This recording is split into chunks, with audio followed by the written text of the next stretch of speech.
Hello everyone. तो आज की जो वीडियो है इसमें हम डिस्कस करेंगे सीएनसी के कुछ आगे के नए टॉपिक्स।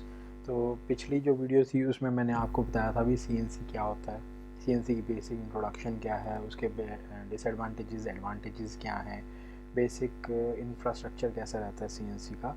तो उसके बारे में हमने डिस्कस किया था। लेकिन अब जो नया वीडियो है सीएनसी का, इसमें हम आज डिस्कस करेंगे वो रहेंगे प्रोग्रामिंग की letters, G codes, M codes, coordinate systems और जी कोड का ब्रीफ इंफॉर्मेशन। तो इसमें आज हम प्रोग्रामिंग नहीं सीख रहे हैं, बेसिकली हम प्रोग्राम का स्ट्रक्चर सीखेंगे, प्रोग्राम के जो कोड्स हैं उनके सिंटेक्स के बारे में समझेंगे। और उससे पहले हम ब्रीफ इंट्रोडक्शन सीखेंगे कि हमारा कोऑर्डिनेट सिस्टम क्या चीज़ है, और जो हमारा कोऑर्डिनेट सिस्टम है उसके अंदर हमको कैसे चलना है, कितनी एक्सिस पे काम करना है, ये सारी इन्फॉर्मेशन आज के कंटेंट में रहेगा।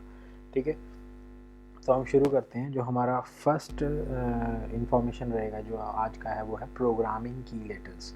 ठीक है, तो सीएनसी में बहुत सारे प्रोग्रामिंग की लेटर्स यूज़ होते हैं। ठीक है, तो कुछ मैंने आपको लिस्ट में यहाँ शो कर रखे हैं। जैसे एक साइड मैंने अल्फ़ाबेट दिखाए हैं और दूसरी तरफ उनका डिस्क्रिप्शन रहेगा। ठीक है, तो अल्फ़ाबेट्स में जैसे ONGMXYZRFSUW, ये सारे अल्फ़ाबेट्स हम सीएनसी प्रोग्रामिंग में यूज़ करते हैं। तो इनके बारे में उनकी डिस्क्रिप्शन, जैसे ओ है, ओ बेसिकली क्या चीज़ है, program number, use for program identification. तो जो ओ है वो ओ क्या चीज़ है, ओ बेसिकली प्रोग्राम्स को आइडेंटिफाई करता है। जैसे आपने सीएनसी का प्रोग्राम बनाना है, उस प्रोग्राम का नंबर है 1 2 3 4।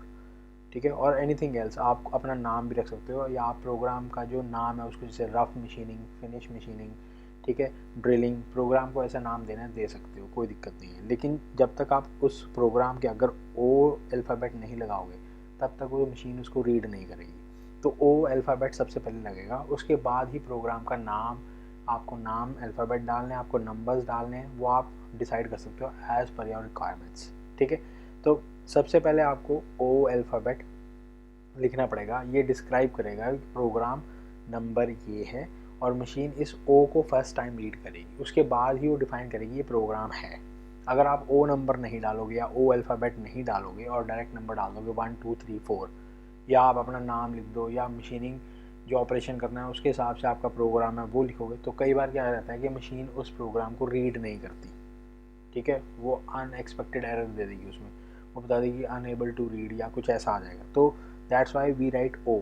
तो दीज आर जस्ट की लेटर्स। की लेटर्स में क्या रहता है कि आपके पास जो प्रोग्राम्स को अंदर जो अल्फ़ाबेट्स यूज़ होने हैं, ठीक है, एक्सेस डिनोमिनेट करना है हमको, प्रोग्राम नंबर डिनोट करना है, सीक्वेंस नंबर डिफाइन करना है, कुछ और चीज़ें डिफाइन करनी है। ठीक है, उन चीज़ों के लिए हमारे पास कुछ कीवर्ड्स या लेटर्स हैं, ठीक है, शॉर्टकट्स हैं, उनको हमको लिखना रहता है प्रोग्राम में। तो अगर वो लिखेंगे तो ही मशीन उसको रीड करेगा। तो मेरे पास यहाँ लिस्ट है अल्फ़ाबेट्स की और उनके साथ उनके डिस्क्रिप्शंस की। जस्ट जो फर्स्ट है वो हमारे पास रहेगा O, that defines your program number. तो इसको हम प्रोग्राम आइडेंटिफिकेशन के लिए यूज़ करते हैं। ठीक है, उसके बाद जो सेकंड अल्फ़ाबेट आता है वो एन। एन बेसिकली क्या डिफाइन करता है, सीक्वेंस नंबर, और समटाइम्स इसको हम आरपीएम से भी डिनोट करते हैं, स्पीड, रोटेशन पर मिनट या रेवोल्यूशन पर मिनट। ठीक है, तो एन बेसिकली इसमें क्या है, सीक्वेंस नंबर। जब भी आप प्रोग्राम बनाते हैं उसके अंदर बहुत सारे सीक्वेंसेस होते हैं। जैसे कि आप देखो, आपने कोई लंबा सा प्रोग्राम बनाया है जिसमें आपको स्टेप टर्निंग भी करना है, फेसिंग भी करना है, टर्निंग भी करना है, ड्रिलिंग भी है, बोरिंग भी है, टेपर टर्निंग भी है, थ्रेड भी है, स्लॉट भी है। तो बहुत सारे ऑपरेशंस करने हैं। तो इन सभी ऑपरेशंस को हम एक लय में नहीं लिखेंगे, सबको इनके सीक्वेंस बनाएंगे। ठीक है, तो जैसे फर्स्ट सीक्वेंस N1 हो गया, N1 के अंदर आपने क्या किया, फेसिंग कर लिया। N2 में आपने रफ टर्निंग कर ली। N3 में आपने कर लिया टेपर देना है या स्टेप देना है। N3 में आपने स्लॉट काट ली। N3 में आप N4 में आप उसको ड्रिलिंग कर लो। N5 में उसकी बोरिंग कर ली। तो आप हर प्रोग्राम को, हर ऑपरेशन को जो मशीन के हो उसको एक सीक्वेंस में कर रहे हो। ठीक है, एक स्टेप है या एक ऑर्डर में कर रहे हो। ठीक है, that's why we need sequence number. अगर आप ये एन नहीं डालते हो, डायरेक्ट चला दो, कोई दिक्कत नहीं है। बट समटाइम्स क्या होता है, sometimes there are must be some errors.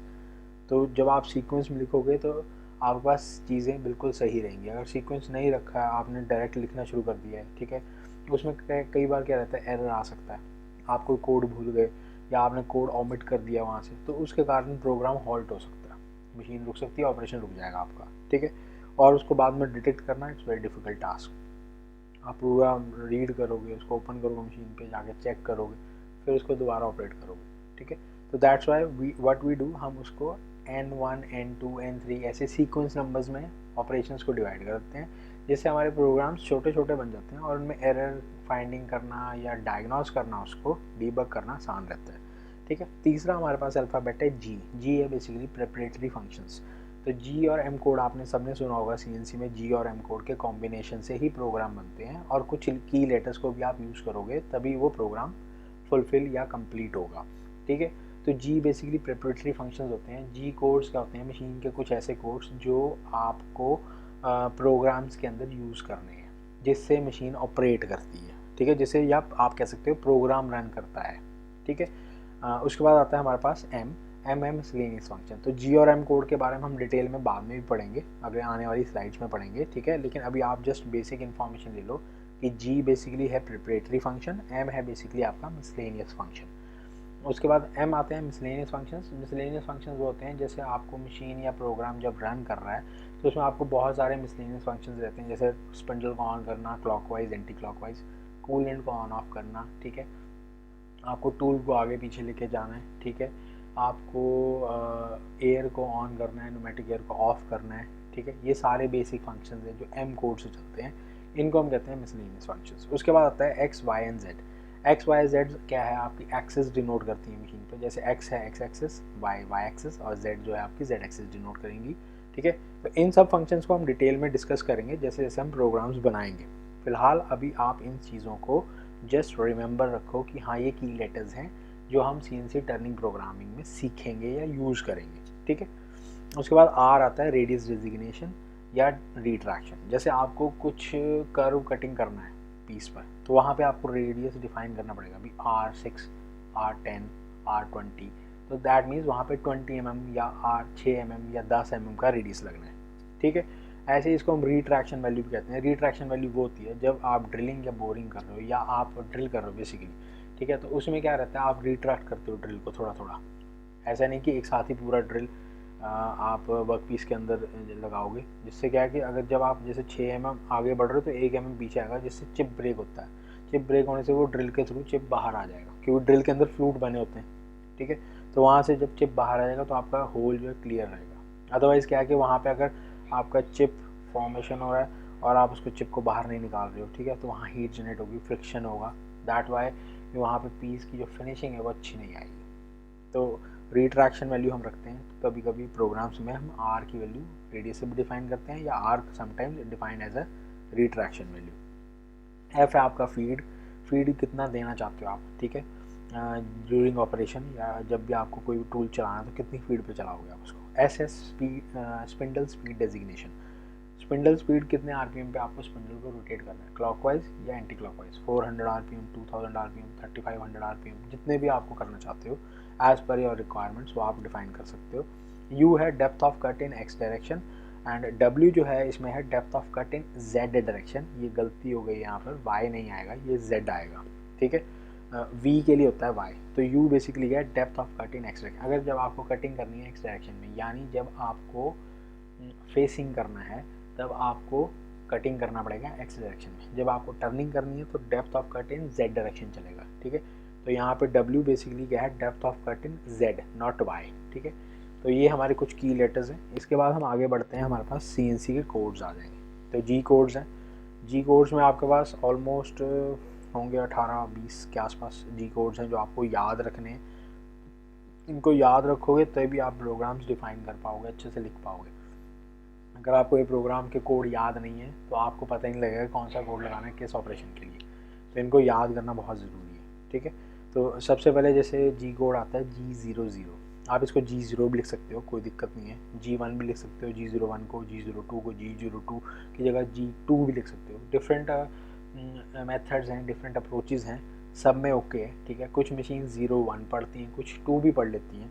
ठीक है, और कुछ मशीन्स में आपको डिफ़ाइन करना पड़ता है प्रॉपर, जैसे सीमेंस में है तो आपको वहाँ डिफ़ाइन करना पड़ेगा। फानुक में आप G1, G2, G3 भी लिखोगे तो भी चल जाएगा। कई बार 01, 02 भी लिखना पड़ता है, तो इसमें कोई हार्ड एंड फास्ट रूल नहीं है। ठीक है, एज़ पर रिक्वायरमेंट्स आप इनको चेंज कर सकते हो।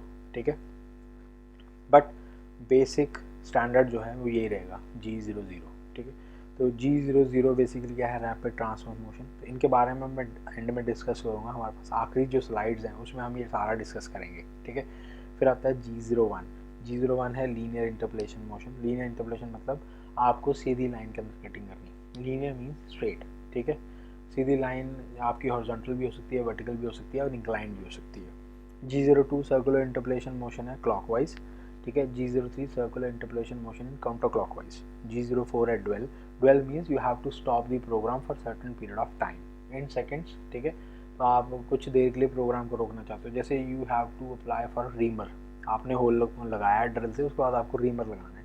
रीमर के लिए आपको रीमर पे ऑयल लगाना पड़ेगा, ठीक है। तो उस टाइम के लिए कुछ 4-5 सेकेंड के लिए आपको प्रोग्राम स्टॉप करना है।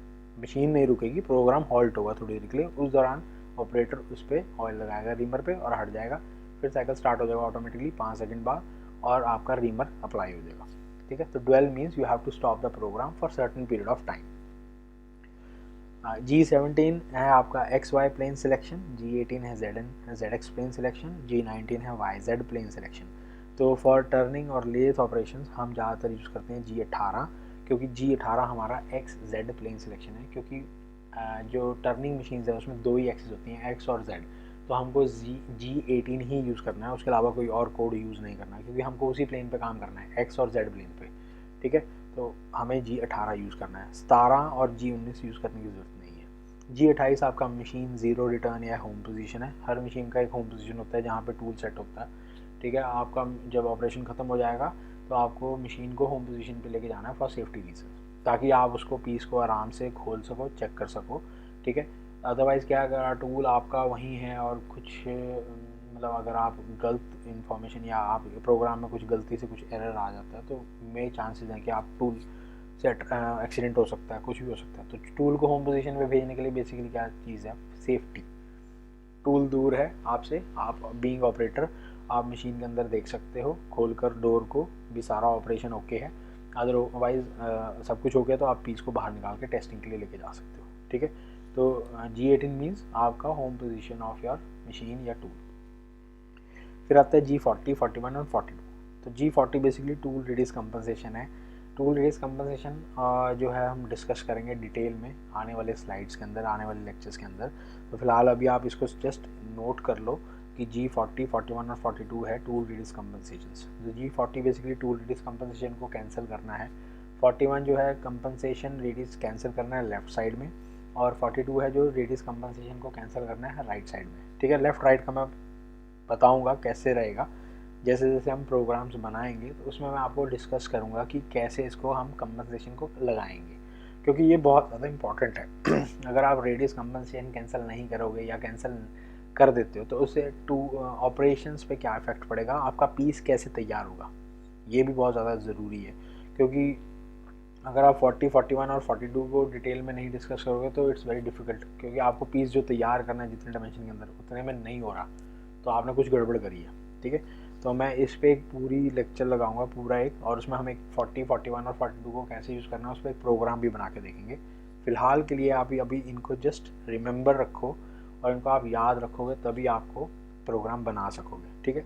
उसके बाद आते हैं G70 से लेकर 71, 72, 73, 74, 75, 76। ये सब आपके कैंड साइकिल्स हैं, ठीक है। CANNED। कैंड साइकिल्स वो साइकिल्स होते हैं जिसमें आपका प्रोग्राम पहले से डिफाइन होता है, लिखा रहता है मशीन के अंदर, आपको जस्ट उसके अंदर आपको अपने पैरामीटर्स डालने हैं, ठीक है। कैंड साइकिल का एक सिंटेक्स होगा, उस सिंटेक्स के अंदर आपको पैरामीटर्स डालने हैं और प्रोग्राम रेडी हो जाएगा, ठीक है। तो इसका सबसे बड़ा फ़ायदा क्या है, देखो कैंड साइकिल का सबसे बड़ा फ़ायदा ये है कि आपके पास पहले से ही प्रोग्राम है, उसके अंदर आपको जस्ट इनपुट करना है वैल्यूज़ को, और वो वैल्यूज़ बाद में प्रोग्राम स्ट्रक्चर में फॉर्म होकर मशीन पे रन कर दोगे तो ऑपरेशन क्रिएट हो जाएगा, आपका पीस तैयार हो जाएगा, ठीक है। अगर आप कैंड साइकिल नहीं करते हो, ठीक है, आप सारा प्रोग्राम G001 में बनाओगे या 02, 03 कोड लगा के बनाते हो तो प्रोग्राम की लेंथ बहुत बड़ी हो जाएगी। छोटे से ऑपरेशंस के लिए भी आपको 100-200 लाइनें लिखनी पड़ रही हैं प्रोग्राम के अंदर, और जब बाद में उसको एरर ढूंढना पड़ा, अगर उसमें कोई एरर आता है, कुछ इश्यूज़ आ जाएंगे तो आपको उस एरर को ढूंढने के लिए बहुत मेहनत करना पड़ेगा, ठीक है। तो उस चीज़ को अवॉइड करने के लिए कंपनीज़ ने क्या किया है, इसके अंदर कैंड साइकिल्स फिट कर दिए। फानुक है, सीमेंस हैं, दोनों में मिल जाएंगे आपको, ठीक है। कैंड साइकिल्स में क्या होता है, कैंड साइकिल्स में आपके पास प्रोग्राम का स्ट्रक्चर रेडी होता है, ठीक है। उस स्ट्रक्चर्स के अंदर आपको जस्ट इनपुट वैल्यू डालनी है, जो भी आपके पैरामीटर्स की वैल्यू है वो वैल्यू डाल दो। इतना डाया रखना है, इतनी आरपीएम होनी चाहिए, इतनी फीड होनी चाहिए, इतना एक्स में चलेगा, इतना वाई में चलेगा, इतना जेड में चलेगा, वो सारी इन्फॉर्मेशन आप डालो, आपका प्रोग्राम रेडी, उसको एग्जीक्यूट करो, ऑपरेट करो, और उसका बाद में आपका वर्क पीस रेडी हो जाएगा। ठीक है। तो 70 जो है फिनिशिंग साइकिल के लिए यूज़ करते हैं, 71 स्टॉक रिमूवल इन एक्स, 72 स्टॉक रिमूवल इन जेड। ठीक है। तो 71 जो है एक्स डायरेक्शन में रिमूवल करना है जब आपको स्टॉक को, ठीक है, जैसे ड्यूरिंग टर्निंग हो गया, टेपर टर्निंग हो गया, तो उस केस में आपको जब भी जो स्टॉक रिमूव करना है वो हम G71 में करेंगे। ठीक है।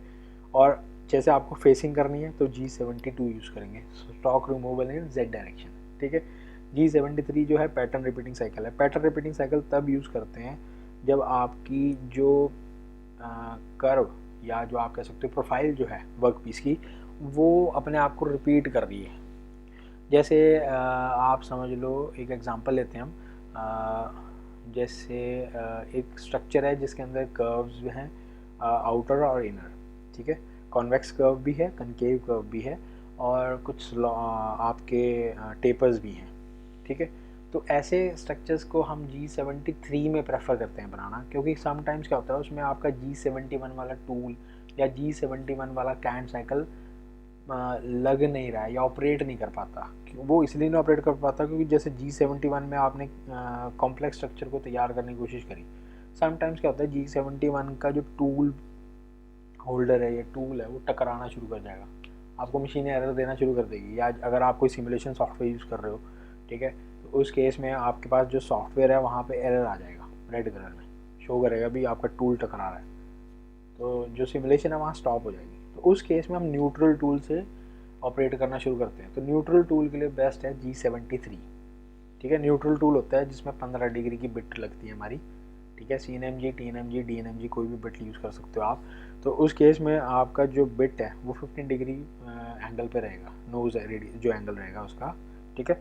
और उस केस में आपका जो जो पैटर्न रिपीटिंग साइकिल है उसमें ज़्यादा फ्रूटफुल और ज़्यादा अच्छे तरीके से लगता है एज़ कम्पेयर टू G71 में। ठीक है। तो कुछ साइकिल्स या कुछ कर्व्स ऐसे बड़े कॉम्प्लेक्स होते हैं जिसमें आपको 73 ही यूज़ करना पड़ेगा, वहाँ 71 यूज़ ही नहीं होता। आप लगा भी सकते हो बट समटाइम्स वहाँ पे एरर आ जाएगा, या टूल होल्डर टकरा सकता है आपका वर्क पीस के साथ, तो एक्सीडेंट हो सकता है। उसको अवॉइड करने के लिए हम 73 यूज़ करते हैं, बट 90% हमारा काम 71 से हो जाता है। कुछ कॉम्प्लेक्स स्ट्रक्चर्स या शेप्स ऐसी होती हैं जिसमें हमको 73 यूज़ करना पड़ता है, तो for that we have pattern repeating cycle. फिर आता है 74 आपका ग्रूविंग साइकिल या पैक ड्रिलिंग साइकिल। ठीक है। आपको ग्रूविंग करनी है तो या ड्रिलिंग करनी है तो उसके लिए पैक ड्रिलिंग साइकिल होता है। 75 आपका ग्रूविंग साइकिल, ये ODID के लिए होता है, आउटसाइड आया और इनसाइड आया के लिए ग्रूव काटना है। ठीक है। और 74 बेसिकली फेस ग्रूविंग है। फेस ग्रूविंग बेसिकली आपकी ड्रिलिंग फॉर्म में होती है, बेसिकली ड्रिलिंग ही आपका ग्रूव होता है फेस ग्रूव में। ठीक है। 76 आपका थ्रेडिंग साइकिल होगा, चाहे एक्सटर्नल करनी हो चाहे इंटरनल करनी हो। ठीक है। उसके बाद आता है 90 और 91। ठीक है। 90 बेसिकली क्या है, G90 absolute coordinate system. Absolute coordinate system में क्या होता है, ओरिजिन अपनी पोजीशन पे सेम रहता है, हिलता नहीं है, it is fixed on certain point और सर्टेन प्लेस। ठीक है। 91 है आपका इंक्रीमेंटल कोऑर्डिनेट सिस्टम। तो इंक्रीमेंटल कोऑर्डिनेट सिस्टम में क्या होता है, origin time to time change होता रहता है। जैसे आपने पहला कट ले लिया, उसके बाद ओरिजिन चेंज होकर उस पहले कट का जो एंड पॉइंट था वहाँ पहुँच जाएगा और दूसरे कट का वो फर्स्ट पॉइंट बन जाएगा। ठीक है। तो इंक्रीमेंटल कोऑर्डिनेट सिस्टम में ओरिजिन अपनी पोजीशन चेंज करता है, एब्सोल्यूट कोऑर्डिनेट सिस्टम में ओरिजिन आपका एक जगह पे ही रहता है। उसके बाद आता है 92, 96 एंड 97। ये भी कॉम्बिनेशन में यूज़ कर सकते हो आप। ठीक है। तो जो 92 और 96 है वो बेसिकली आपकी स्पिंडल की स्पीड है, constant spindle speed as well as maximum spindle speed. और 97 भी आपका स्पिंडल स्पीड है। दोनों में फ़र्क क्या है, कॉम्बिनेशन में। देखो 92 और 96 का कॉम्बिनेशन यूज़ होता है, 97 आपका सिंगल यूज़ होगा। ठीक है। जैसे आपने G97 लगाया, G97 तब लगना है जब आपको रफ कटिंग करनी है, मोटा मोटा रिमूव करना है मटेरियल, और आपका डायमीटर कांस्टेंट रहेगा। जैसे आपको 50 mm का बार दिया और आपको वो 25 mm तैयार करना है, तो आप क्या करोगे, 5-5 mm या 2-2, 3-3 mm की कट लेके रफ कटिंग करना शुरू कर दोगे। उसमें क्या है कि आपका डाया एंटायर लेंथ तक कांस्टेंट है। ठीक है। तो एंटायर लेंथ तक डाया कांस्टेंट है तो आरपीएम में कोई चेंज नहीं आएगा, बिकॉज अगर हम फॉर्मूले की बात करते हैं तो वेलोसिटी जो होती है वो होती है pi D N by 60 divide by 60, है ना। तो पाई और 60 इसमें कांस्टेंट हो जाएगा, तो वेलोसिटी डायरेक्टली प्रोपोर्शनल किसके हो जाएगी, डायमीटर और आरपीएम के। ठीक है, तो जब आपका डायमीटर कांस्टेंट है तो आरपीएम भी कांस्टेंट रहेगा, तभी आपकी वेलोसिटी की वैल्यू कांस्टेंट रहेगी। ठीक है ना, क्योंकि वेलोसिटी जो है डायरेक्टली प्रोपोर्शनल टू है product of diameter and RPM. ठीक है, तो अगर आपका डायमीटर ऊपर नीचे होगा तो आपकी आरपीएम भी ऊपर नीचे होगी। तो जब वेलोसिटी को कांस्टेंट रखना है तो डायमीटर अगर बढ़ रहा है तो आरपीएम कम होनी चाहिए, और अगर डायमीटर छोटा हो रहा है तो आरपीएम बढ़नी चाहिए। तो अगर आपका डायमीटर कांस्टेंट है तो आपकी आरपीएम भी कांस्टेंट रहेगी, तो उसके लिए हम G97 यूज़ करते हैं। तो ये हम करते हैं रफ़ कटिंग के लिए, रफ़ स्टॉक रिमूवल करने के लिए 97 इज़ बेस्ट। अगर आपको करना है फिनिशिंग वाला काम, ठीक है, आपको बारीक कट करना है, आपके डायमीटर्स चेंज हो रहे हैं, आपकी आरपीएम भी चेंज होगी, तो 92 और 96 यूज़ करते हैं कॉम्बिनेशन में। तो इन प्रोग्राम्स को, इनके जो जी कोड्स हैं, हम इनको प्रोग्राम में डिस्कस करेंगे अच्छे से जब हम प्रोग्राम बनाना शुरू करेंगे। तो फिलहाल अभी आप इन सबको याद रखें, इसका स्क्रीनशॉट ले लो भाई, क्योंकि ये आपको देखो बुक्स में मिल जाएगा, सब जगह मिल जाएगा, गूगल पे मिल जाएगा। ठीक है, कोई ऐसी इशू नहीं है। बट जो मैं अपनी प्रोग्रामिंग में यूज़ करूँगा तो मैं इन कोड्स को ज़्यादा यूज़ करूँगा। इसके अलावा अगर कुछ और भी होंगे तो वो भी आप गूगल या किसी बुक्स आपको मिल जाएंगे बहुत जगह, कोई ऐसा इशू नहीं है। ठीक है, बट मैं मोस्टली इन्हीं को यूज़ करूँगा। ठीक है, तो अगला है हमारा M codes. M codes basically आपके मिसलेनियस फंक्शंस होते हैं। जैसे आपको प्रोग्राम स्टॉप करना है तो M00 लगा दो। ठीक है, ऑप्शनल प्रोग्राम स्टॉप, जैसे जब आपका सीक्वेंस चल रहा है प्रोग्राम्स का, पहले आपको फेसिंग करना है, फिर टर्निंग करना है, फिर आपको स्टेप टर्निंग है, फिर कोई आपकी कर्व टर्निंग है, ठीक है, आपकी टेपर टर्निंग है, ड्रिलिंग है, स्लॉट है, थ्रेड है, तो ऐसे में बहुत सारे सीक्वेंस है। तो वहाँ पे आपको प्रोग्राम थोड़ी देर के लिए रोकना है, M01 लगाओ फिर वहाँ पर। ठीक है, आपको पूरा प्रोग्राम स्टॉप नहीं करना, तो आप उसके लिए अलग से कोड है, आप देखो नीचे M30 लिखा हुआ है, उसमें पूरा प्रोग्राम बंद हो जाएगा और प्रोग्राम रिटर्न टू स्टार्ट हो जाएगा। वो वाला कोड नहीं लगेगा फिलहाल अभी।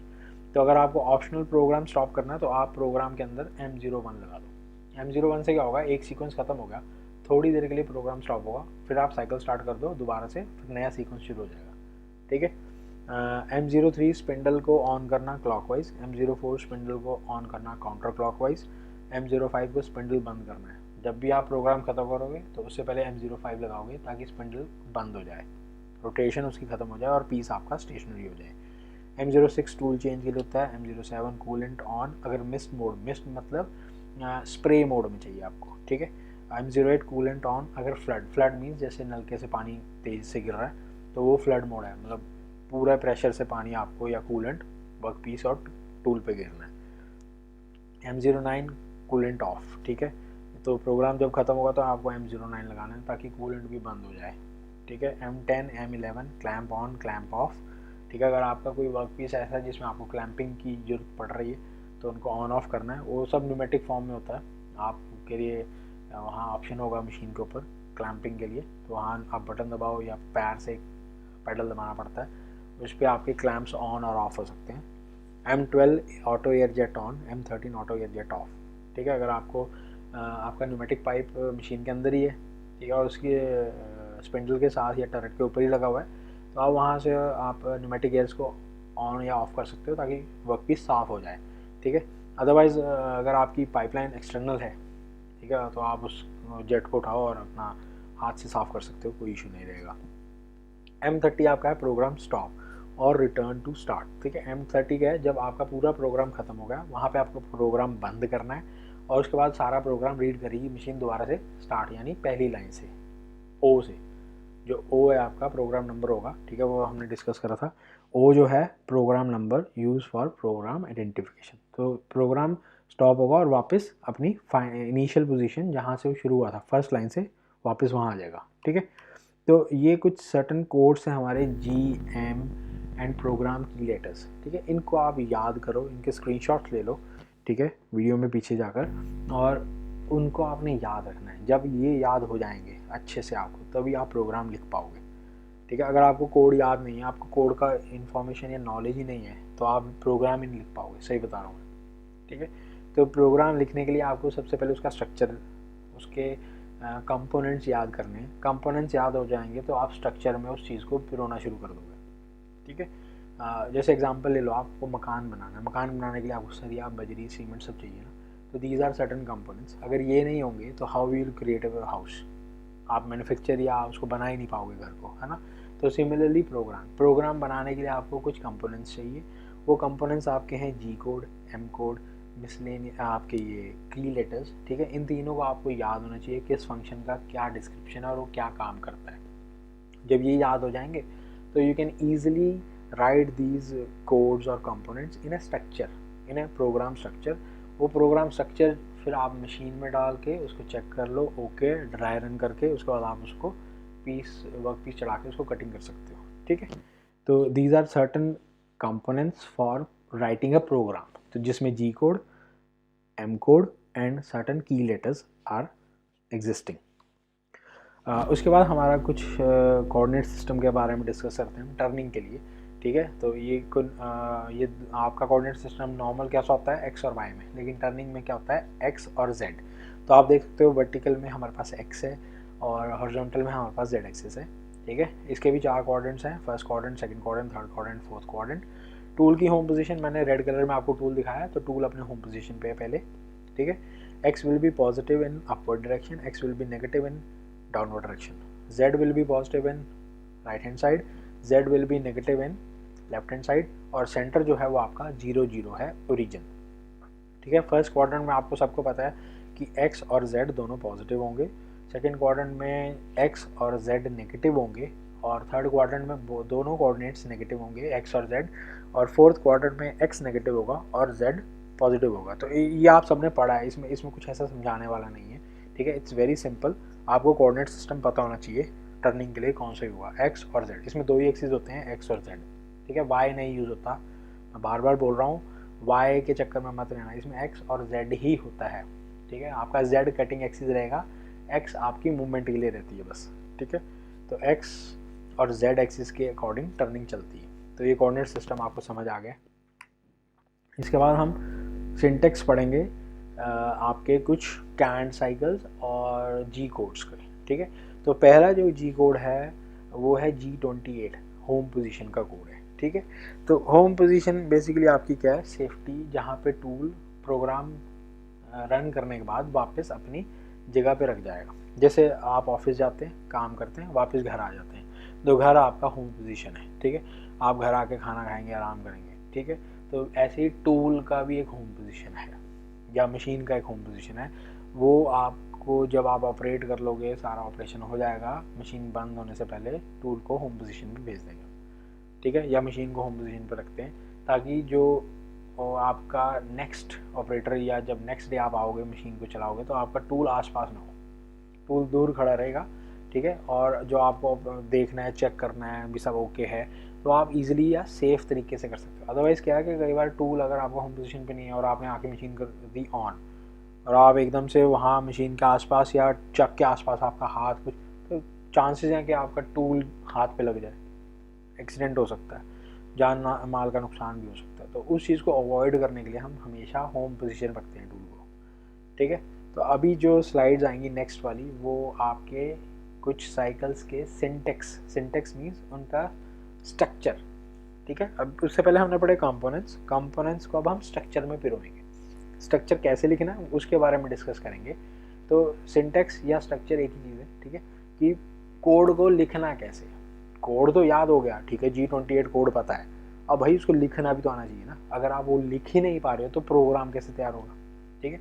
तो पहली चीज़ आपको कंपोनेंट याद करना है, सेकेंड चीज़ आपको उनको कंपोनेंट्स को लिखने का तरीका समझना है, तीसरा आपका प्रोग्राम एक सीक्वेंस में या एक स्ट्रक्चर में लिखना है।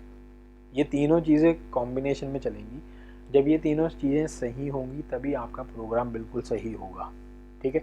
अगर आप इसमें से एक भी चीज़ ऊपर नीचे करोगे तो आपका क्या प्रोग्राम हिल जाएगा, स्ट्रक्चर हिल जाएगा, ठीक है। तो प्रोग्राम में एरर आ जाएंगे, वो अच्छे से एग्जीक्यूट ही नहीं होगा, ठीक है। तो सबसे पहले आपने कंपोनेंट याद करें, कंपोनेंट याद कर लिए, अब लिखने का तरीका कैसा है इन कंपोनेंट्स को, उसके बारे में डिस्कस कर रहे हैं हम। तो उनको हम कहते हैं सिंटेक्स, या आप कह लो स्ट्रक्चर कह लो भी, प्रोग्राम की लाइन के अंदर इस कोड को कैसे लिखना है, तो वो लिखने का तरीका है, ठीक है। तो G28 जो है मैं बेसिक जो है मतलब मेजर वाले लूँगा, सारे सिंटेक्स नहीं बताऊँगा, सारे सिंटेक्स हम प्रोग्राम के साथ साथ करेंगे। मोस्टली मैं आपको यहाँ पे 90% बता दूँगा, ठीक है। तो जो पहला आपके पास है G28 home position, G28 home position क्या चीज़ है, इसमें क्या है कि जब आप इस कोड को लिखोगे तो ऑटोमेटिकली टूल जो भी कहीं भी रखा हुआ है, चाहे वो वर्क पीस के पास है, चाहे वो वर्क पीस से थोड़ा दूर है या वर्क पीस पे ऑपरेट कर रहा है, वो ऑटोमेटिकली टूल वहाँ से उठ के होम पोजीशन पे चला जाएगा जैसे ये कोड आएगा। ठीक है, अपने आप ऑटोमेटिकली जैसे ही कोड रीड होगा तो टूल ऑटोमेटिकली पीछे हो जाएगा, होम पोजीशन जहाँ उस मशीन की सेट की हुई है वहाँ पे जाके वो खड़ा हो जाएगा। ठीक है, तो आपको मैं पहले ही बताया था, जो मेरा टूल है वो मैंने रेड कलर में बताया। ठीक है, आप देख सकते हो राइट हैंड साइड कॉर्नर में होम पोजीशन ऑफ टूल लिखा है, रेड कलर का टूल है हमारा। तो यहाँ पे मैंने आपको जस्ट एक बेसिक विजुअलाइजेशन कराया कि कैसे काम करती है चीज़ें। ठीक है, तो इसमें आप देख सकते हो जैसे हमारे पास G28 है। ठीक है, जब भी आपको G28 एक्स एक्सिस में चलाना है तो आप लिखोगे G28U, और यहाँ पे उस डैश जो लिखा है, डैश बेसिकली क्या है, आपका कोऑर्डिनेट वैल्यू है कि आपका पोजीशनिंग कहाँ है। यहाँ 0.0 लिखते हैं जहाँ तक मैं आपको नीचे दिखाऊंगा कैसे इसको हमने एग्जीक्यूट करना है। ऐसे G28W डैश, और अगर आपको दोनों में चाहिए, एक्स में भी चाहिए जेड में भी चाहिए, तो आप लिखोगे G28U dash W dash. Dash basically वहाँ पे आपको इनपुट वैल्यू डालनी है, 0 1 2 जो भी आपकी वैल्यू होगी वो डालेंगे। ठीक है, तो G28 code use to call the tool back to home position. ठीक है, जब भी हमने टूल को कॉल करना है होम पोजीशन पे तो हम उसको G28 से कॉल करते हैं। ठीक है, तो सपोज करो आपके पास कोई वर्क पीस है जो मैंने ब्लैक कलर में दिखाया है, जिसकी लेंथ 100 मिलीमीटर है और डाया 50 मिलीमीटर है। ठीक है, तो जो वर्क पीस का फर्स्ट या राइट हैंड एंड है, फेस है, वो हमारा एक्स एक्सिस है, और जो वर्क पीस के सेंटर से लाइन पास हो रही है वो हमारी जेड एक्सिस है। ठीक है, कोऑर्डिनेट सिस्टम को याद रखेंगे हम कि एक्स पॉजिटिव कहाँ होता है, जेड पॉजिटिव कहाँ होता है, ये ज़रूरी है क्योंकि उसके हिसाब से आप कोडिंग लिखोगे। अगर आपने गलत कोडिंग में प्लस माइनस का ऊपर नीचे फेरबदल किया तो आपका टूल उल्टा नीचे हो जाएगा, टूल गलत चलेगा, वर्क पीस कहीं और है, टूल कहीं और है, तो एक्सीडेंट होने के चांस है। ठीक है, बहुत ध्यान से करना है इसको। तो एक्स एक्सिस बेसिकली आपका फेस है, फ्रंट फेस। ठीक है, या राइट हैंड फेस कह लो वर्क पीस का, और जो हमारे सेंटर से लाइन पास हो रहा है that is your Z axis. ठीक, तो इसमें क्या है कि आपका ओरिजिन जो है वो 0 0 है। ठीक है, वो आपको मैंने शो कर रखा है यहाँ पर, कहाँ पर है वो 0 0, बेसिकली हमारा जहाँ दोनों एक्सिस को इंटरसेक्ट हो रही है वो हमारा 0 0 है। ठीक है, तो मैंने बताया इसमें the end position on X and Z axis is the home position of the tool as shown the figure above. तो जो एंड पोजीशन कह लो या आपका जो होम पोजीशन है वो बेसिकली क्या है, आप कह सकते हो maximum distance till the tool can be safely placed in the machine. ठीक है, यहाँ पे सेफ्टी से उस टूल को हम रख सकते हैं एक साइड पर, कोने पर। ठीक है, that is your home position. Now home position is, home position को मैं HP कह रहा हूँ। ठीक है, होम पोजीशन इज, तो जो होम पोजीशन है वो हमने डिफाइन करी है एज अ डिस्टेंस और length of the slide along the both axis. ठीक है, द स्लाइड लेंथ में भी vary as per different machine. तो स्लाइड लेंथ जो है वो वेरी कर सकती है, कुछ मशीनें छोटी हैं, कुछ बड़ी हैं, कुछ बहुत बड़ी हैं, तो उनके अकॉर्डिंग होम पोजीशन की लेंथ भी वेरी करती जाएगी एक्स और जेड में। ठीक है, तो होम पोजीशन को हम लिखते कैसे हैं, इसका लिखने का तरीका देखो, जैसे मैंने लिखा है यहाँ पर थर्ड लाइन में G28U 0.0 W 0.0। ठीक है, ये जब हमको एक्स और जेड दोनों डायरेक्शनों में लिखना होता है तब हम यूज़ करते हैं। ठीक है, और जब अगर आपको इसमें सिर्फ एक्स एक्सिस में लिखना है तो आप U 0.0 लिखोगे, और अगर आपको Z डायरेक्शन में लिखना है तो आप इसको सिर्फ W 0.0 लिखें, G28 W 0.0। अच्छा, 0.0 का क्या चक्कर है, अगर आप देखो G28U 0 लिख दोगे तो भी चलता है कई बार कुछ मशीन्स में, कई बार आपको 0.0 लगाना पड़ता है। उसका मतलब क्या है कि अगर आप 0.0 लिखोगे तो मशीन इसको मिलीमीटर में रीड करेगी। अगर आप 0.0 नहीं लगाते, जैसे आपने लिखा 10.0, तो it means machine read it out as 10 millimetres. ठीक है, अगर आप लिखोगे U10 0.0 नहीं लगा रहे तो कई बार कुछ मशीन इसको 10 को माइक्रोन में पढ़ती है, 1 mm में 1000 माइक्रोन होते हैं, यानी 1 mm का 1000वां हिस्सा, तो वो तो बहुत छोटा डिस्टेंस हो जाएगा। ठीक है, तो इसलिए हम कई बार क्या करते हैं 0.0 लगाना पड़ता है ताकि मशीन उसको मिलीमीटर्स में पढ़े। ठीक है, तो ये बहुत ज़रूरी है, आपको ऐसा रखना पड़ेगा इसमें कि आप जब भी कोडिंग लिखोगे या जब भी आप इसको प्रोग्राम को लिखोगे तो जो भी आप इनपुट वैल्यूज़ डाल रहे हो, numerical values, it should be in 0.0, 10.0, 20.0, 25.0, 12.56, 12.56। ठीक है, ऐसे 13.67 पॉइंट के बाद आप वैल्यूज़ दे रहे हो या पॉइंट के बाद ज़ीरो रख रहे हो, it means it should be in millimetres, machine उसको मिलीमीटर्स में पड़ेगी, ठीक है। तो नेक्स्ट जो है इसके अंदर फिर है वो HP home position can be done before the start and the end of the program, ठीक है। आपको सबसे पहले होम पोजीशन से टूल कॉल करना है, तो उसके लिए भी स्टार्टिंग ऑफ प्रोग्राम में आएगा। होम आपको प्रोग्राम ख़त्म कर दिया, उसके बाद टूल को वापस भेजना है सेफ पोजीशन पे, तो आपको होम पोजीशन एंड में भी आपको प्रोग्राम के ये लगाना पड़ेगा G28, ठीक है। तो जब भी आप प्रोग्राम स्टार्ट करोगे तो भी G28 लगता है, और जब प्रोग्राम एंड होता है तो भी G28 लगता है। और it may also be use in between the program. आप सीक्वेंस लिखोगे प्रोग्रामिंग N1, उसके बाद फिर से आप होम पोजीशन पे लेके जा सकते हो टूल को, उसके बाद फिर से आप N2 फिर सीक्वेंस कर सकते हो, ऐसे ऐसे आप कर सकते हो, ठीक है। तो ये सारी चीज़ें आप कर सकते हो इसमें। तो नेक्स्ट जो है हमारा वो है G00 रैपिड ट्रांसफर्स,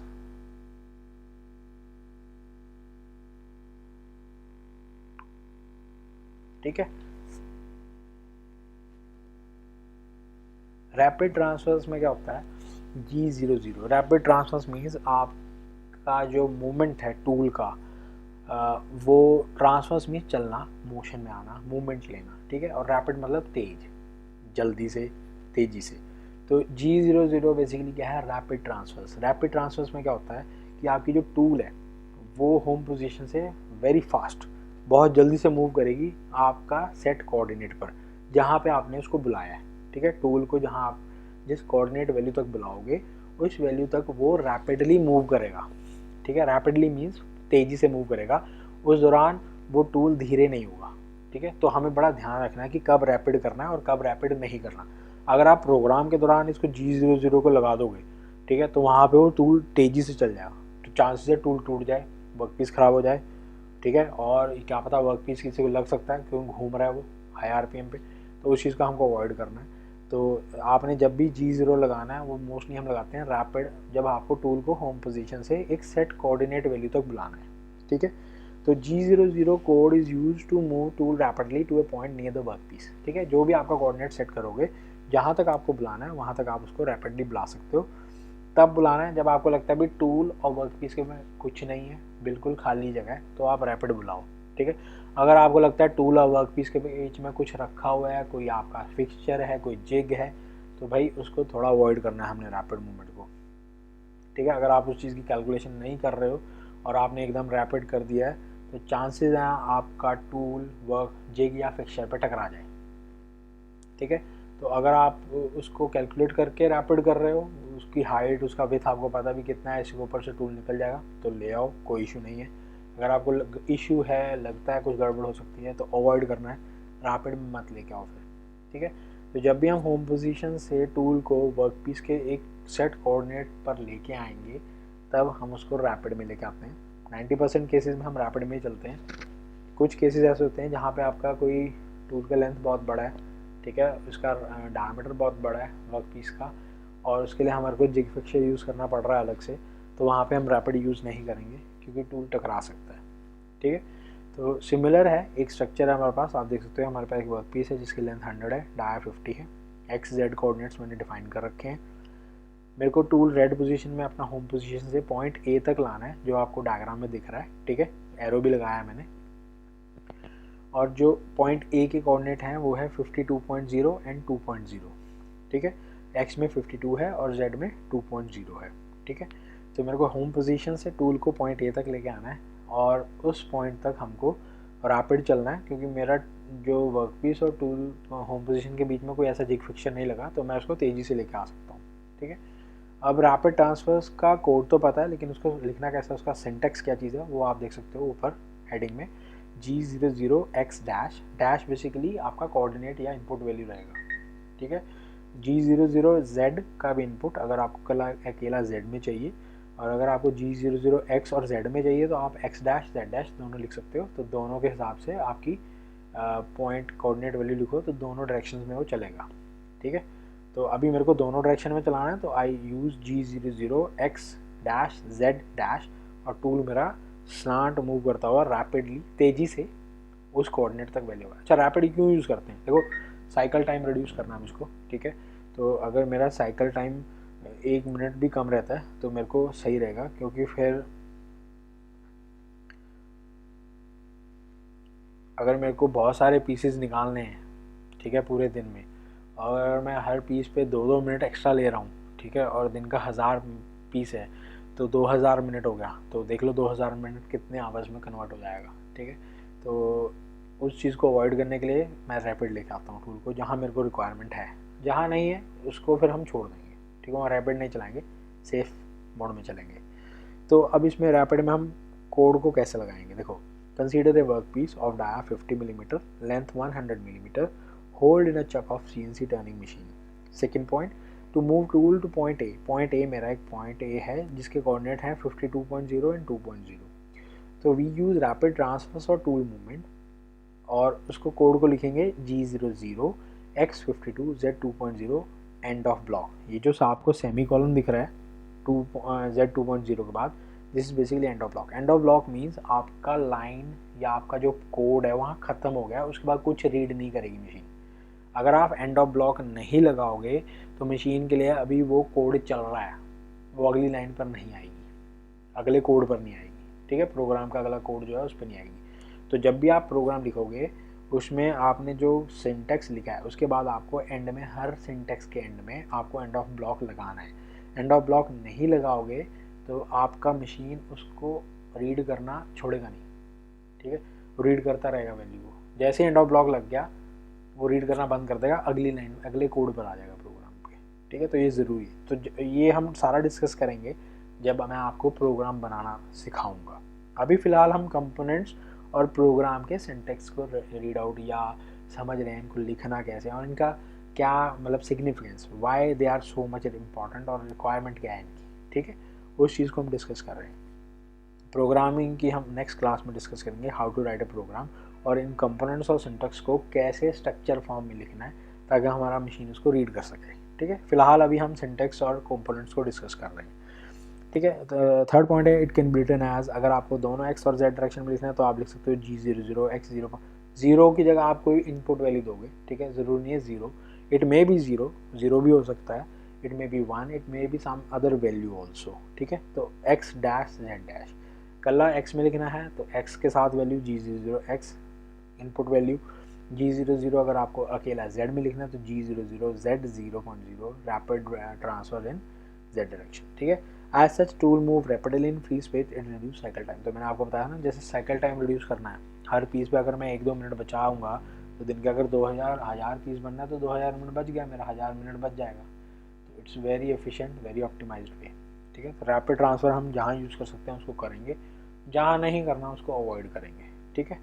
तो ये था G00 रैपिड ट्रांसफर। अगला कोड आता है आपके पास G01 लीनियर इंटरपोलेशन, ठीक है। लीनियर इंटरपोलेशन मीन्स, लीनियर का समझो पहले, लीनियर मीन्स स्ट्रेट, सीधा, ठीक है। सीधा हॉरिजॉन्टल भी हो सकता है, वर्टिकल भी हो सकता है, और इंक्लाइन, किसी एंगल पे भी स्ट्रेट लाइन चल सकती है ऐसे, ठीक है।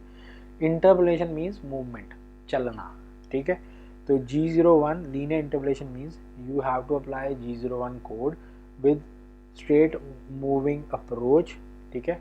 तो स्ट्रेट चलना है और उसमें मूवमेंट रखना है, मोशन रखना है, ठीक है, सीधा, कहीं गोल नहीं कटना, कहीं आपको तिरछा नहीं चलना है, मतलब आपको टेपर चलना है, उसमें भी आपको G01 लगाना है, ठीक है। आपको कर्व नहीं कटिंग करनी, कर्व के लिए अलग कोड है। जब भी आपको स्ट्रेट चलना है, चाहे हॉरिजॉन्टल चलना है, चाहे वर्टिकल चलना है, चाहे एंगल इंक्लाइंड पे चलना है, ठीक है। हॉरिजॉन्टल ऊपर को जाना है, हॉरिजॉन्टल नीचे को जाना है, ठीक है। वर्टिकल ऊपर को जाना है, वर्टिकल नीचे को जाना है, जैसे मर्जी चलो, पर लाइन हमेशा स्ट्रेट, कटिंग स्ट्रेट होगी, ठीक है। तो उसके लिए G01 interpolation, linear interpolation use होता है। तो G0001 का जो कोड, यहाँ पे एक एरर आ गया है, यहाँ you have to write G01 not G00, ठीक है। तो G01 X dash F dash, अगर आपको X डायरेक्शन में चलना है, और फिर यहाँ लिखेंगे G01 Z dash F dash, यहाँ मैंने Z00 लग दिया है, इसको आप रिमूव कर दो, ठीक है, ओमिट करना है। यहाँ पे एरर आ गया है, थोड़ा सा गलती हो गया प्रिंटिंग में, तो you have to write G01 not 00, ठीक है। Please make sure it should be G01। अगर आपको X डायरेक्शन में चलना है तो G01 X dash F dash, ठीक है। अब एक चीज़ और बहुत ज़्यादा इंपॉर्टेंट ध्यान रखना है आपको, कि जब भी आप लीनियर इंटरपोलेशन लगाओगे तो इट शुड कंबाइंड या it should be with feed. Feed साथ में होना चाहिए। फीड मैंने एफ बताया आपको। अगर आप G01 के आगे कोड में फीड नहीं लगाओगे वहाँ पे मशीन एरर दे देगी।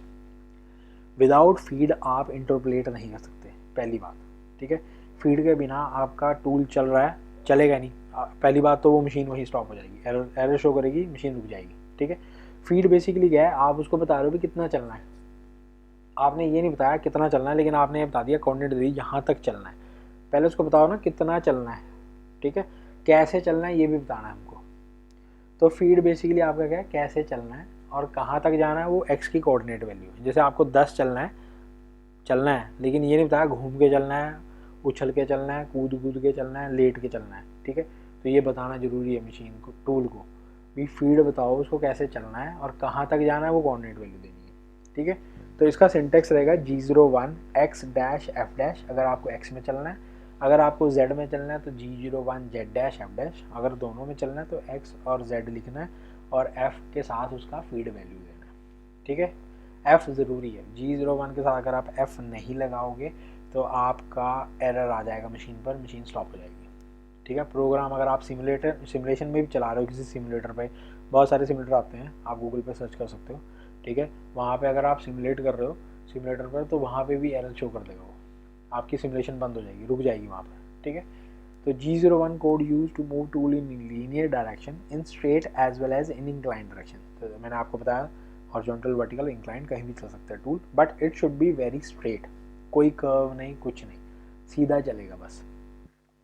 तो इसको एक एग्जांपल से समझते हैं। मैंने एक वर्क पीस लिया, ठीक है, स्टेप टर्निंग वाला वर्क पीस है। जो मेजर डाया 50 है, माइनर डाया 25 है, आप डायग्राम में देख सकते हो, ठीक है। टोटल लेंथ 100 है।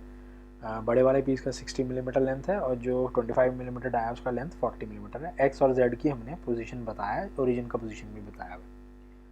टूल जो है रेड कलर में मैंने आपको बताया, होम पोजीशन से हमने ए पे लेके आना है G00 से फिर ए से अब बी पे चलना है मेरे को। ए से बी हमारी लाइन जो है हॉरिजॉन्टल है, जैसे आप डायग्राम में देख रहे हो पॉइंट ए और पॉइंट बी को।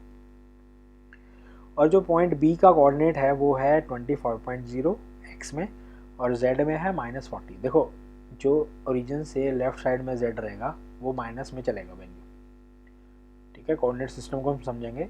हमने बताया था कि जेड जो नेगेटिव होगा वो लेफ्ट साइड में, ओरिजिन से लेफ्ट साइड, ओरिजिन से राइट साइड में जेड की वैल्यू पॉजिटिव रहेगी, ठीक है। तो मैं अज्यूम कर रहा हूँ कि मेरा जो चक है वो लेफ्ट साइड में है, क्योंकि इंडियन इंडस्ट्रीज़ के अंदर, इंडियन मशीन्स के अंदर ज़्यादातर लेफ्ट साइड में ही चक होता है, राइट साइड में आपका टूल पोस्ट रहता है, ठीक है, या आपका टर्रेट रहेगा जिसके अंदर टूल होल्डर रहेंगे, ठीक है। तो उस केस में आपका जो Z की पोजीशनिंग है वो नेगेटिव में रहेगी ज़्यादातर, Z की वैल्यूज़ माइनस में चलती हैं, ठीक है, क्योंकि आप ओरिजिन से लेफ्ट साइड चल रहे हो। तो जो X का वैल्यू है उसमें 25 है और Z का वैल्यू है -40। मेरे को पॉइंट A से पॉइंट B पे जाना है, लीनियर है, हॉरिजॉन्टल है, तो मैं G01 लगाऊंगा। यहाँ पे मैं G00 नहीं लगाऊंगा, ठीक है। मैंने आपको समझाया था G00 तब लगाना है जब आपको एक खाली जगह पे टूल को चलाना है, ठीक है। होम पोजीशन से एक सर्टेन वैल्यू तक टूल को लेके आना है। जब भी आप टूल को वर्कपीस पे चलाओगे तो वहाँ G01 चलेगा, G00 कभी नहीं चलेगा, क्योंकि आपको टूल को आराम से एक नॉर्मल फीड पे चलाना है ताकि आपके टूल जब वर्कपीस को कटिंग करे तो उसमें बर्न आए, फिनिशिंग प्रॉपर आए, ठीक है, कोई एरर ना हो, ठीक है, कोई डायमेंशन इंस्टेबिलिटी ना हो। तो उसके लिए हमें फीड देना ज़रूरी है। तो उसके लिए G01 ही एप्लीकेबल है, G00 नहीं है। G00 बेसिकली जब टूल की फ्री मूवमेंट्स करनी है, कटिंग मूवमेंट नहीं है, फ्री मूवमेंट, मतलब टूल ना वर्कपीस पे कॉन्टैक्ट में है और जस्ट मूवमेंट ले रहा है इधर से उधर जाने के, तब आप G00 लगाओ। जब आपको 01 लगाना है तो आपका टूल मशीनिंग कर रहा है, यानी कटिंग ऑपरेट हो रहा है, ठीक है। तो consider a workpiece of dia 50 and length of 100 hold in chuck and CNC turning machine to move the tool from point A to point B as shown in the figure, ठीक है। Linear interpolation is used and the code can be written as G01 x25 Z should be -40 because आपको point B तक जाना है ना, तो point B पर Z की वैल्यू 40 है, पर लेफ्ट साइड में है तो -40 हो जाएगी, 40 मिलीमीटर चलना है उसको, ठीक है, टूल को। तो Z शुड बी -40.0 और फीड की वैल्यू हम लेते हैं 0.24 से 0.25। ये स्टैंडर्ड वैल्यू है टर्निंग के लिए, मोस्टली हम यही लेते हैं। 0.25 ले लो हद, कभी 0.3 भी ले सकते हैं, नो इश्यूज़, ठीक है। तो मोस्टली मैं अपनी प्रोग्रामिंग में 0.24 0.25 रखूँगा, ठीक है। बेसिकली ये है 250 माइक्रोन या 240 माइक्रोन्स पर रेवोल्यूशंस, ठीक है। फीड होती है मिलीमीटर पर रेवोल्यूशन। अगर माइक्रोन में बात करते हैं तो हमारे पास आ जाएगा 240 माइक्रोन या 250 या 300 माइक्रोन्स पर रेवोल्यूशन। अगर आपको अकेला x में चलना है तो मैंने उसको बताया G01 X10 F.24, ठीक है। और अगर आपको अकेला z में चलना है तो G01 Z-40.0 F.24। अगर दोनों में चलना है तो X25 जैसे मैंने आपको ऊपर दिखाया है, G01 X25.0 Z-40.0 F.24, ठीक है। बोथ डायरेक्शन x और z, और फीड साथ देना है, feed must be there. Feed नहीं दोगे लीनियर इंटरपोलेशन के साथ तो भैया एरर आ जाएगा, ठीक है। जितने भी लीनियर सर्कुलर इंटरपोलेशन होंगे उसमें फीड देना बहुत ज़रूरी है, विदाउट फीड आपका प्रोग्राम नहीं चलेगा, ठीक है। नेक्स्ट है आपके पास G02 एंड G03, ठीक है। G02 और 03 बेसिकली जब भी आपको सर्कुलर इंटरपोलेशन, यानी जब आपको आर्क या रेडियस कटिंग करना है वर्क पीस पर। पहले तो हम सीधा चल रहे थे, टेपर चल लो कोई दिक्कत नहीं, अब क्या करें, पीस में गोलाई आ गई है, आर्क कटना है, ठीक है। तो इसके लिए हमारे पास कोड है G02 और G03। G02 G03 circular interpolation. 02 होता है आपका क्लॉकवाइज कटिंग करने के लिए, ठीक है। अगर आपकी काउंटर क्लॉकवाइज है तो उसके लिए G03 यूज़ करेंगे। दोनों के सिंटेक्स हेडिंग के नीचे लिखे हैं, G02 X dash Z dash R dash feed dash, ठीक है। R इसमें रेडियस है मिलीमीटर्स में, ठीक है, क्योंकि आपको कर्व काटना है, कर्व की रेडियस होगी, बिना रेडियस का कर्व नहीं होगा कोई, कॉमन सेंस की बात है। अगर रेडियस है तो गोलाई है, रेडियस नहीं है तो भाई वो स्ट्रेट लाइन या टेपर होगा, ठीक है। तो G02 X dash Z dash में आप इनपुट वैल्यू डालोगे, ठीक है। R रेडियस हो गया डैश और F फीड है। ऐसे G03 अगर काउंटर क्लॉकवाइज है, क्लॉकवाइज के लिए आपका G02 है। आप पढ़ सकते हो, इसमें कोई ऐसा कोई बहुत ज़्यादा कोई ऐसा साइंस नहीं लगा जो आपको समझ नहीं आएगी, ठीक है। बेसिक सा स्ट्रक्चर है, उसमें मैंने आपको सारा मतलब भी समझाया कि क्या चीज़ है, ठीक है। तो G02 G03 code use to move tool in circular motion, ठीक है। सर्कुलर मोशन के लिए हम इसको देख सकते हैं ऐसे। तो इसमें आप एक चीज़ नोट करेंगे हम, जैसे यहाँ पर आप देखो हमारे पास टूल जो है वो बेसिकली A से B पर जाएगा, ठीक है। और यहाँ पर हमारे पास कर्व है, गोलाई है, देखो, ठीक है। रेडियस है कितने का, 5 का, ठीक है। तो home position tool point A पर आएगा रैपिड में G00, फिर A से B पे जाएगा। Now tool is moving in this direction, clock की उल्टी डायरेक्शन में है, तो इट इज़ काउंटर क्लॉकवाइज, तो we use G03। When moving from right side तो ये हमारे लिए एंटी क्लॉकवाइज हो गया, ठीक है। When moving from left hand side ये हमारे लिए क्लॉकवाइज हो गया, ठीक है। बट हमारा चक लेफ्ट साइड में है तो टूल हमारा राइट हैंड साइड से चल रहा है, तो हमको एंटी क्लॉकवाइज ही लेना है इसमें, ठीक है, क्योंकि हमारा जो चक है वो लेफ्ट साइड में और जो हमारा वर्क पीस है उस चक में लेफ्ट साइड में लगा हुआ है। तो हम यहाँ से ऐसे राइट साइड से मूव कर रहे हैं, पॉइंट A से पॉइंट B पर जाना है। कर्व हमारा एंटी क्लॉकवाइज है, ये ध्यान रखना है, एंटी क्लॉकवाइज है। और उसके लिए हमारा जो कोड है वो रहेगा हमारे पास G03, ठीक है। तो आप ये देख सकते हो G03, ठीक है। तो G03 वाला जो कोड है हमारे पास वो ये रखना है आपको। तो इसमें हमारे पास जैसे पॉइंट A से पॉइंट B पे जाना है, पॉइंट A के कोऑर्डिनेट्स हमको पता होंगे, पॉइंट A से हमको पॉइंट B पे जाना है। B के कोऑर्डिनेट्स मैंने लिखे हैं G03 X25 Z-5.0 radius 5.0 feed 0.24। तो इसको लिखने का तरीका है और साथ में एंड ऑफ ब्लॉक यहाँ लिखा है मैंने, देखो कंसिडर वर्क पीस, तो हम इसको समझते हैं कैसे लिखा है। 50 mm dial length 100 hold in chuck of CNC machine. Now at the corner of the work piece there is a radius of 5। तो यहाँ कॉर्नर पे A से B पे जाना है, 5 रेडियस पे है। सो स्टार्टिंग डायल 15, ठीक है। तो हम इसमें एज्यूम करते हैं 15 कैसे आया, समझो। देखो ये 25 है टोटल, जब मैं इस रेडियस को काउंट करूँगा तो रेडियस तो हर पॉइंट पे सेम रहता है, ठीक है। तो यानी इस एज से 5 mm नीचे इधर और 5 mm इधर भी नीचे आएंगे, दोनों साइड से कटेगा। तो 25 में से 5 और 5 दोनों कटे तो 25 में से 10 कट जाएंगे, तो डाया कितना हो जाएगा 15। तो स्टार्टिंग डाया 15 है, 15 से आपको 25 तक जाना है, लेकिन कर्व में जाना है और कर्व एंटी क्लॉकवाइज है, इसलिए हम उसको G03 लिख रहे हैं। तो जब हम G03 लिख रहे हैं, पॉइंट ए से बी में जाना है, लेकिन मिनिमम डाया पहला फर्स्ट डाया स्टार्टिंग डाया 15 है, 15 से 25 पे जाना है, तो x कितना हो जाएगा 25 पे जाना है, तो x की वैल्यू 25 होगी।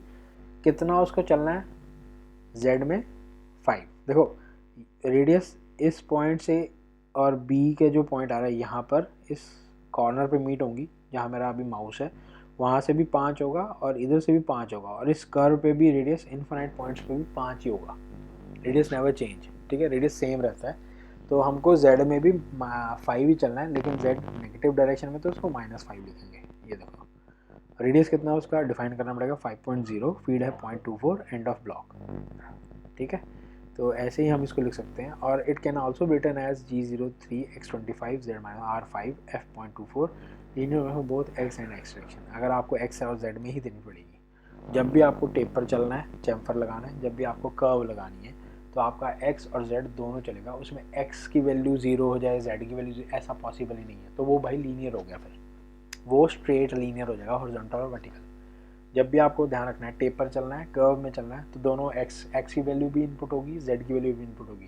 कर्व है तो रेडियस आ जाएगा, अगर कर्व नहीं है तो रेडियस हट जाएगा, x z f हो जाएगा, ठीक है। इसमें किसी को डाउट है तो प्लीज़ हम डिस्कस करेंगे, आप मेरे को कमेंट्स में बताना कि ये नहीं चीज़ समझ आई। आई लेट यू नो कैसे, इसके ऊपर हम एक डिस्कस कर लेंगे अलग से एक वीडियो बनाकर, ठीक है। अगली जो हमारी स्लाइड आती है वो आएगी ड्वेल G04, ठीक है। तो G04 बेसिकली ड्वेल क्या है? ड्वेल बेसिकली क्या चीज़ है? जब आपको किसी प्रोग्राम को कुछ टाइम के लिए रोकना है, थोड़ी देर के लिए, कुछ सेकंड्स के लिए, तो आप प्रोग्राम के अंदर ड्वेल लगाते हो G04, ठीक है। अगर G04 X फॉर्मेट में लिखोगे डैश के साथ, तो वो टाइम इन सेकेंड्स हो जाएगा, ठीक है। और अगर आपको G04P डैश लिखना है, तो उसमें टाइम सेकेंड्स में ही है, लेकिन उसको हम थाउजेंड्स यूनिट्स में लिखते हैं, ठीक है। थाउजेंड्स यानी एक सेकंड उसमें 10,000 यूनिट का होगा। अगर आपको 5 सेकंड के लिए रोकना है, तो आप 5000 लिखोगे, G04P 5000, ठीक है। तो G04 could use to stop the program for required time। एक स्पेसिफिक टाइम के लिए आपको प्रोग्राम रोकना है, तब आप उसको यूज़ कर सकते हो। उसके बाद प्रोग्राम ऑटोमेटिकली रन कर लेगा, आपको साइकिल स्टार्ट का बटन दबाने की जरूरत नहीं है, ठीक है।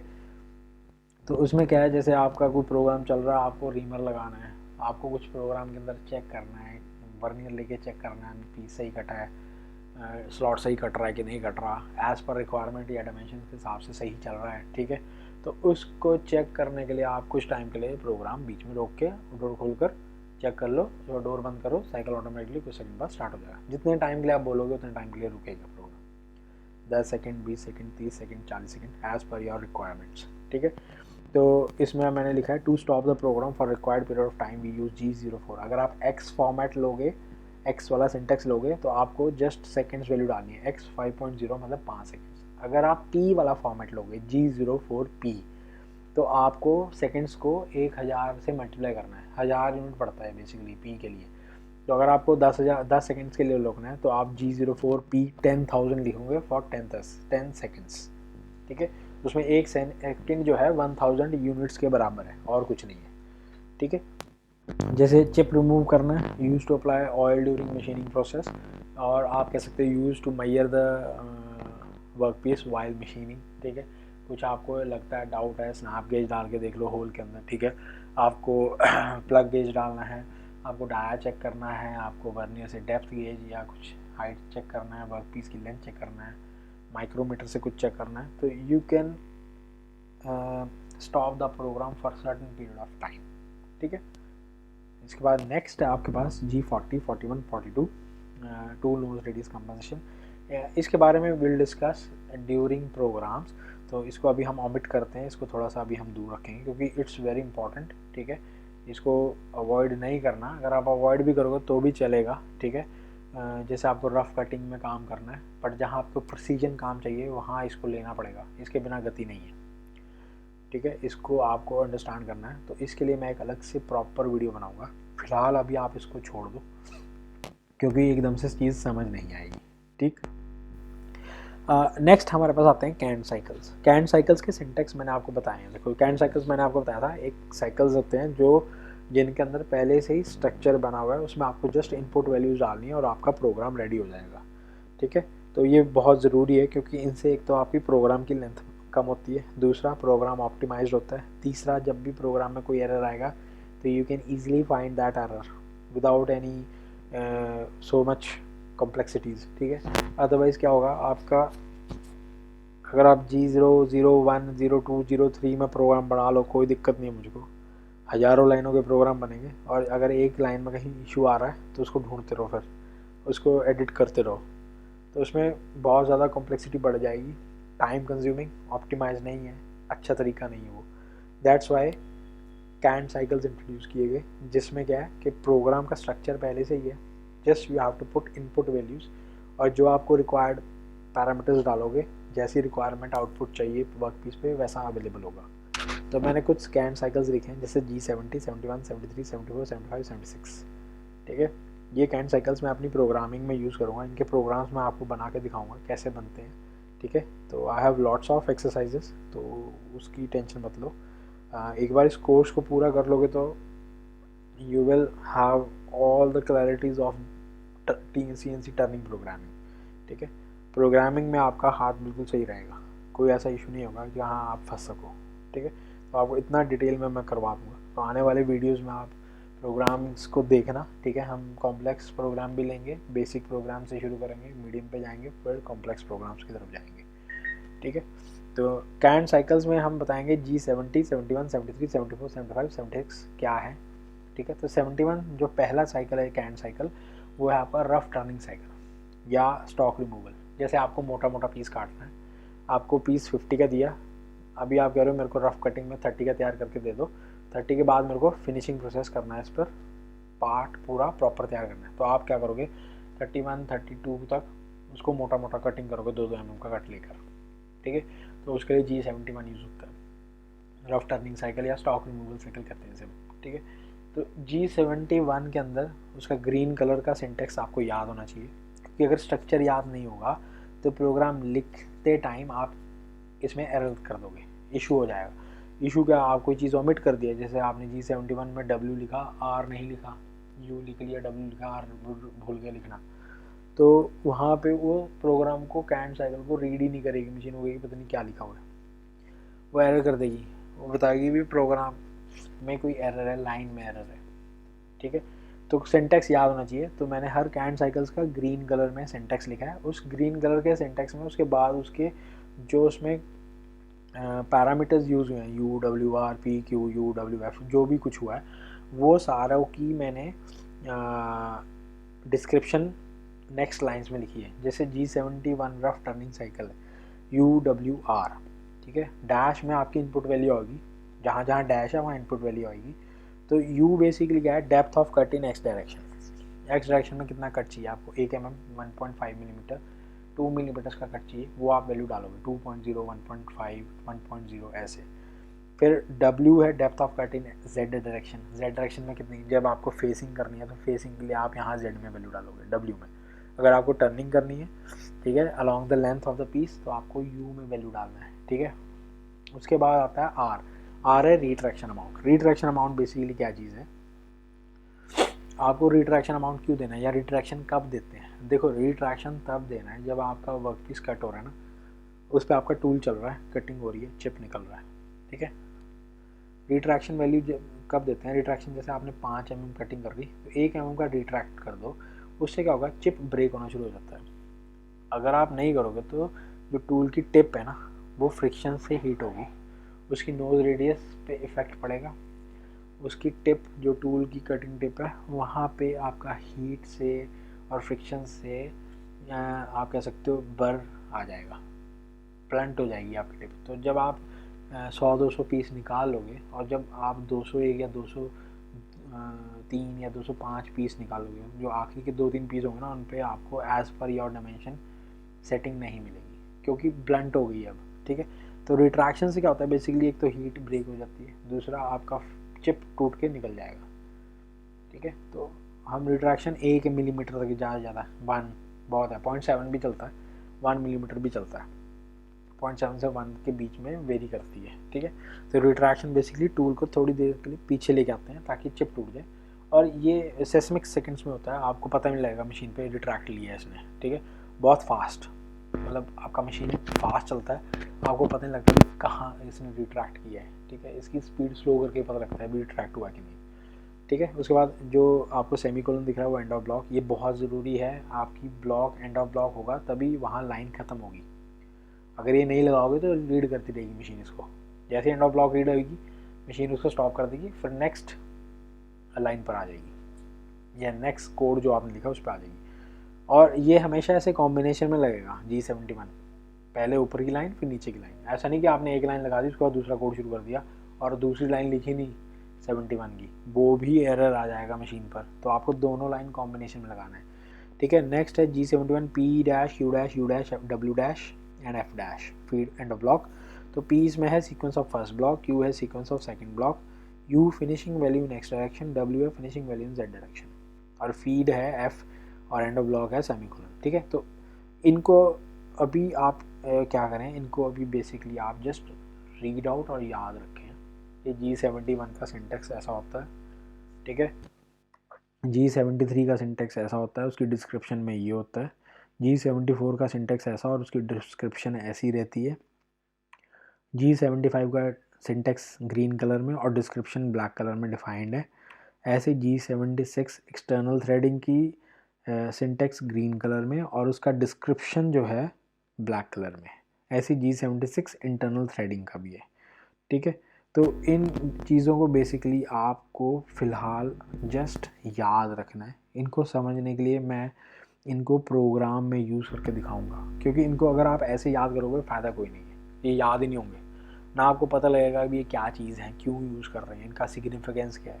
तो बेटर ऑप्शन है just you read out, make some notes, ठीक है, और इनको जस्ट आप याद रखो कि अगर G71 यूज़ करना है तो फर्स्ट लाइन में ये वाले पैरामीटर्स आते हैं, सेकंड लाइन में G71 के ये पैरामीटर आते हैं, इन पैरामीटर्स की ये मीनिंग है, जस्ट मीनिंग याद रखो अभी, ठीक है। इसकी एप्लीकेशंस मैं आपको प्रोग्राम में बताऊंगा, ठीक है। जब हम प्रोग्राम का वीडियोस बनाएंगे तो उसमें मैं आपको प्रोग्राम्स का इसका डिस्कस करूँगा कि ये कैसे यूज़ हुआ, इसकी एप्लीकेशन कहाँ है। तो एप्लीकेशन आपको प्रोग्रामिंग में यूज़ होगी, ठीक है। तो वो जैसे जैसे प्रोग्राम्स की वीडियोस बनेंगी वैसे वैसे मैं आपको एप्लीकेशन में डालूंगा। फ़िलहाल फॉर द मीन टाइम आप इनको just read out, remember it, jot it down in your notebooks, ताकि आपको ये चीज़ें याद रहें, ठीक है। तो ये वीडियो आपके पास यूट्यूब पे है हमारे पास, ठीक है, वहाँ अकाउंट में, तो आप इसको बार बार देखो, इनके कोड्स को याद करो, ठीक है। क्योंकि ये कोडिंग आपको कहीं भी मिल जाएगा, गूगल पे आप सर्च कर लो, मेरे को लगता है आपको इन डेप्थ इतना मिलेगा कहीं भी। ये मैंने बहुत सारा सर्च करा है, लेक्चर्स से लिए है, कुछ बुक्स से लिए नोट्स, ठीक है। तो जहाँ जहाँ मेरे को इन्फॉर्मेशन मिला उसको मैंने एक कॉन्सेंट्रेटेड फॉर्म में आपको तो दे दिया यहाँ पर, ठीक है। तो मैं आपको एक बार फिर से यहाँ दिखाता हूँ। 71, you can take a screenshot of this, फिर 73, 74, 75, 76, ठीक है, एक्सटर्नल, और 76 इंटरनल, ठीक। तो ये हमारे सारे कैंड साइकिल्स हैं। तो इसमें बेसिकली आज का जो लेक्चर था वो बेसिकली इसी को कवर करना था कि आपको सबसे पहले कंपोनेंट्स के बारे में पता हो, ठीक है। कंपोनेंट्स कौन से होते हैं प्रोग्राम के, की letters, G codes and M codes, ठीक है। ये 3 कंपोनेंट्स रहते हैं। इन कंपोनेंट्स को हमको किस फॉर्म में आगे लिखना है और फिर किस स्ट्रक्चर के अंदर सेट करना है, उसको हम प्रोग्रामिंग कहते हैं, CNC, बस।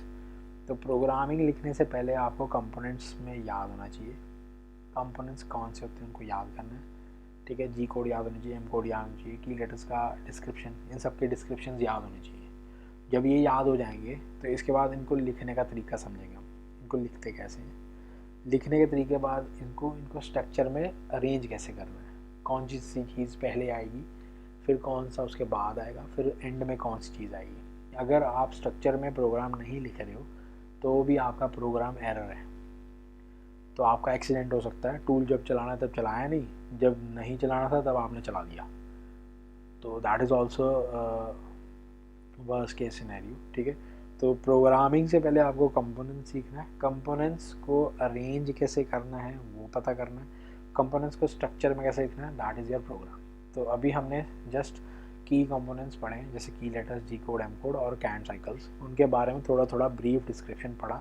इनको लिखना कैसे है, इनका तरीका लिखने का क्या है, ठीक है, इसमें कौन कौन से पैरामीटर्स होते हैं, डैश मतलब इनपुट वैल्यू आएगी वहाँ पर, फीड का मतलब क्या है, ये सारी चीज़ें हमने आज लेक्चर में डिस्कस करी है, ठीक है। तो अगर आपको कोई भी डाउट है तो प्लीज़ कमेंट बॉक्स में बताओ मुझे कि ये नहीं समझ आ रहा sir, I will make sure कि आपको वो चीज़ें मैं क्लियर करूँ, ठीक है। बाकी जो आगे आने वाले प्रोग्राम्स, आगे आने वाली वीडियोस जो होंगी हमारी, उसमें हम प्रोग्राम्स डिफाइन करेंगे। प्रोग्राम्स में हम इन की लेटर्स का जी कोड, एम कोड, कंपोनेंट्स को अप्लाई करेंगे, that is the basic application of these components. अगर ये एप्लीकेशन ही नहीं है तो आप प्रोग्राम लिख ही नहीं पाओगे, ठीक है। बेसिक इनको याद रखना ज़रूरी है पहले, ठीक है। तो इनको पहले आप करो, उसके बाद फिर हम इसको एप्लीकेशन फॉर्म में लेके आएंगे with the help of programming. तो मैं नेक्स्ट जो वीडियो होगा हमारा, उसमें मैं इसमें आपको फर्स्ट एक सिंपल स्टेप टर्निंग का प्रोग्राम लिख के बताऊंगा, और इन सब प्रोग्राम के अंदर जो हमने कंपोनेंट्स यूज़ करें, याद करें, उनको हम लिखेंगे कैसे, उनकी एप्लीकेशंस क्या हैं, उनको अप्लाई कैसे करेंगे वो बताऊंगा, और उसके बाद उसका मैं एग्जीक्यूट करके बताऊंगा आपको सिमुलेटर पे भी कैसे इसको हम सिमुलेट करेंगे, भी कैसे टूल आएगा, कटिंग कैसे होगी, कैसे शो होगा हमें मशीन के ऊपर, ठीक है। तो आई होप आज का लेक्चर आप सबको अच्छा लगा होगा। तो आप कमेंट बॉक्स में बताइए भी, अगर कोई एरर या कोई इश्यूज़ हैं, ठीक है, आपके डाउट्स हैं तो मुझे बताओ, मैं वो क्लियर करने की कोशिश करूँगा। Thank you so much.